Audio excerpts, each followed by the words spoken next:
I'm sure you've enjoyed fireworks at the 4th of July or at some other holiday, but did you know that it's actually incredibly easy to make them yourself? In this video, I'm going to show you how I get it done in 3 easy steps. We'll start by making the tube, mixing up the fuel and then ramming it into the tube, then wrapping it up with a few finishing touches, all without losing a finger. Perhaps the best part of all is it doesn't have to stop there.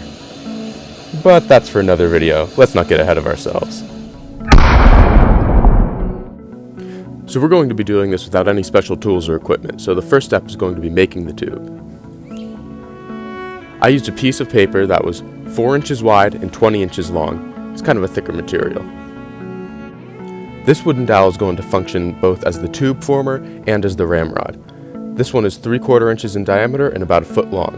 You can see that the top has been reinforced with electrical tape to make it withstand more pounding, and this one was branded red at the hardware store. Here's another look at the tube that we're going to be making, 3/4 inches in inner diameter, 4 inches long, and you can see about the thickness that it's going to need to be. You can do this with printer paper. You don't have to use specialty paper like I am.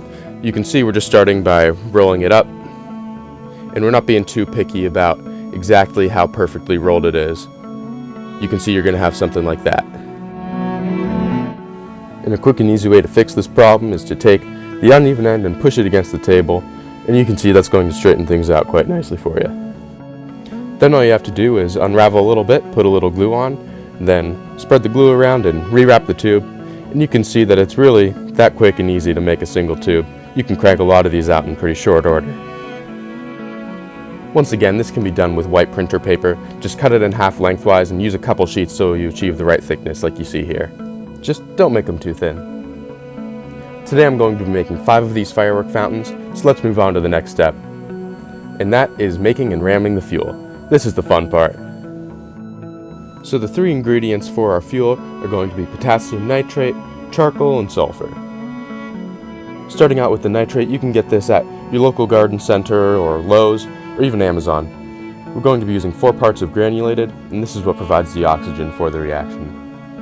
The next ingredient is the fuel, and that is pine charcoal in this case. Any type of charcoal will do, but pine is going to create the best results. I made mine, and you can also purchase it. You can see that this is very coarse. You do not want to use an incredibly fine charcoal because those coarse pieces are going to create the sparks that you're going to see. And then the final ingredient is the sulfur. This just lowers the ignition temperature and makes it more reactive, and you can pick this up at your local garden center or on Amazon. So the ratio is 4 parts potassium nitrate, 1 part charcoal, and 1 part sulfur.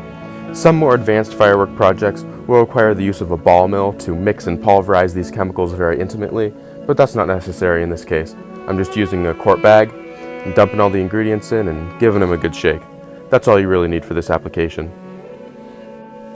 Keep in mind that once these ingredients are mixed, they are going to be incredibly flammable. Not quite explosive due to the coarseness of the ingredients as well as the suboptimal ratio, but you still want to treat it with care. Stay away from sources of ignition.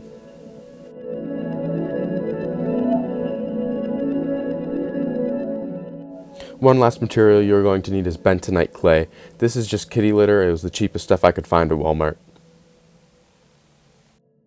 So we're going to start by putting 1 teaspoon of that into the tube and then ramming it home with anywhere from 15 to 25 whacks, whatever properly compresses it. As you can see, I'm using a piece of granite countertop on a big log as a ramming surface, but that's not necessary. You could just use a concrete floor or whatever you have available that's a nice smooth surface. Here you can see how that plug is rammed. It's not too tight, but you can see that it's starting to flare the bottom of the tube just a little bit. Next is 2 scoops of the fuel, and this is going to be when we are making an unchoked case. An unchoked case just means that it doesn't have a nozzle on top, so this is just for the utmost in safety and simplicity. And after those 2 scoops are put in, I'm going to ram it home with 10 to 12 whacks. It doesn't need a lot.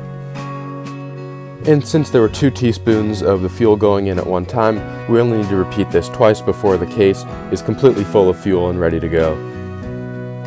The benefit of these unchoked cases is not only how fast you can churn them out, but also that they are exceedingly safe, which gives good peace of mind to anybody who might be apprehensive about starting the hobby.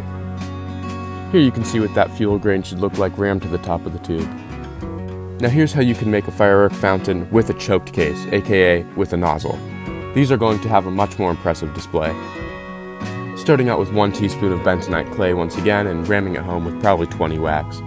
And then instead of doing 2 scoops of fuel at a time, we do a single scoop of fuel and ram it probably 12 times each. And then it's just rinse and repeat until the fuel reaches close to the top, and then we're going to ram the nozzle. Typically the nozzle would be rammed first, done with special tooling, but it can be done with the dowel as well. You're just going to use 1 scoop of bentonite clay once again, it's a teaspoon, and I'm going to ram it probably 40 times until it's very thoroughly compacted. If you wish, you could ram the bottom this hard and then drill the nozzle out of that part, but as you can see, this is going to work just as well. You just want to make sure it's very thoroughly compacted and looks kind of like that, because you don't want this to blow out when it's going off. You can see how that bottom side was not rammed strong enough to be a nozzle. Here's a daytime test of one of those unchoked cases. You can see it's not a terribly impressive display. These are nighttime devices.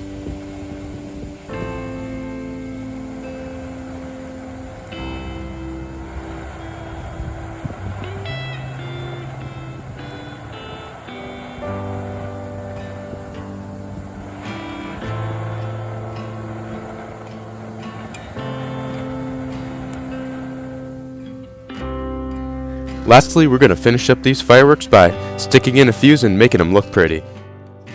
So the first thing to do is if you're making a fountain with a nozzle, you're going to have to drill that out. I'm using a 1/4 inch drill bit and I suggest you do the same. And you can see that I'm drilling that out by hand and not using a power drill, and that's to avoid any safety concerns about friction building up and causing it to ignite. You can see that's what the hole should look like.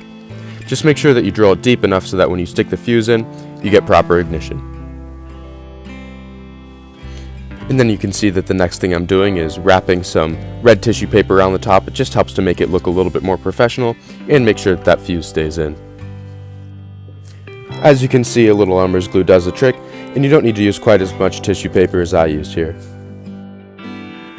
If you're doing an unchoked case, now is when you would insert the fuse. And if you don't have any fuse, I have a video on that on my channel. It's called How to Make Waterproof Fuse. And then you just wrap up the tissue paper so that the fuse is sticking out, and you can see this is already looking pretty professional. And then to finish these up, I just put a little bit of wrapping paper or some other kind of labeling on them.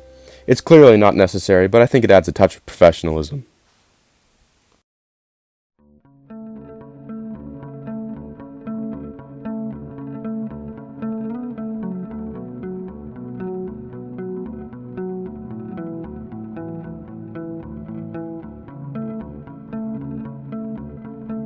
Finally, I glue them to a thin cardboard base, just so I can set them off without them tipping over. If you're going to be using these in set pieces, like I hinted at the beginning of the video, skip this step. And if you're interested in that, stick around, I'll see you in the next video. As you can see, with just a minimal effort on decorating these, you can really make them look pretty professional. And if you were to do something with a more patriotic wrapping paper or something, perhaps they'd look better than snowflakes. I think they turned out quite nicely, all things considered. Here is that unchoked case demonstrated at night. You can see that when it first starts off, it burns at a lower height, and then as the tube directs the flame upward as it burns down, it starts to burn a little bit taller. Overall, I think these are inferior to their nozzled counterparts.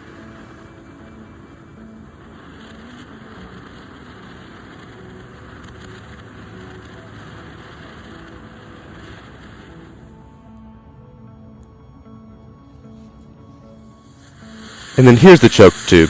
You can see why I think these are the superior option.